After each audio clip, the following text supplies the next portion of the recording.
The heartbeat of Waterloo lays within its uptown core. There are restaurants, pubs, coffee shops, pizzerias, salons, clothing stores, among all sorts of other mom-and-pop businesses.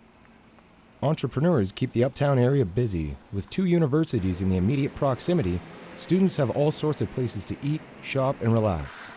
Glenn Smith, the owner of Ethel's Lounge, has owned the establishment for over 2 decades. This June would be 24 years, since 94. Born and raised in Kitchener, being a business owner is something that runs in the family for Smith. Both my parents had a small business together, so I grew up in the environment. Smith hasn't always run a restaurant, though. I opened 3 different bars in Kitchener first. I had a wholesale business in Kitchener before that. Had a record store in Hamilton. There was always one thing Smith really focused on when opening a business. It all gets down to location. The different locations I had in Kitchener at the time in the 70s and 80s were the right location for that idea at the time. Ethel's was no exception. When I came to do Ethel's, this location had everything that I needed at that time for the right price. Lots of parking, which has become more valuable. An area I could build a patio, close enough to students yet far enough away that I don't really rely on them. The locals come in. Among the staff at Ethel's is one who aspires to be a future entrepreneur.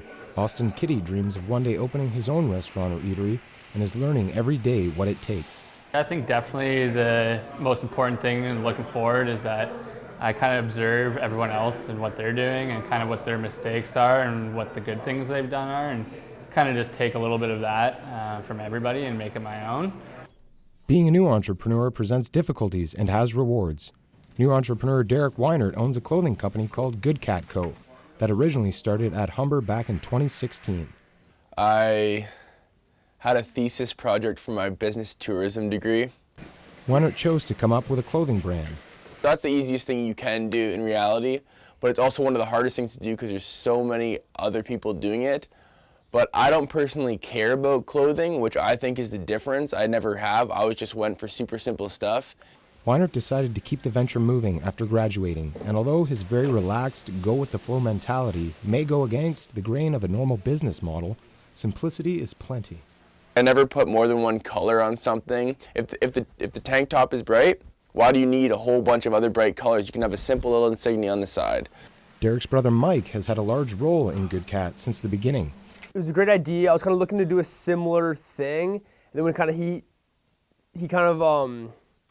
brought the brand up to me, I was like, yeah, like Good Cat, like everything just kind of clicked. So instead of me doing my own thing, him doing his own thing, he had the plan, he had the brand, so it made sense to kind of collab and go from there. Mike is also an entrepreneur. He started Purple Shark Embroidery, which does all the stitching and embroidery for Good Cat's clothing. It kind of gave us the creativity and the control to kind of step in and play around with designs and not outsource everything. The dynamic between them is unique and creates a perfect business marriage. People helping, like people, I'll help you out, you help me out, let's all make a bit of money, hopefully, and live happy lives. That's something Derek can also attest to. Focus on what you actually like doing, and if you see yourself stressing over something you don't like to do, to me that was, I never did it, but I feel like if you go that path, you're going to end up doing a bunch of stuff you don't want to do. The Weinert brothers hope to have the same success that Smith has had over the past couple decades.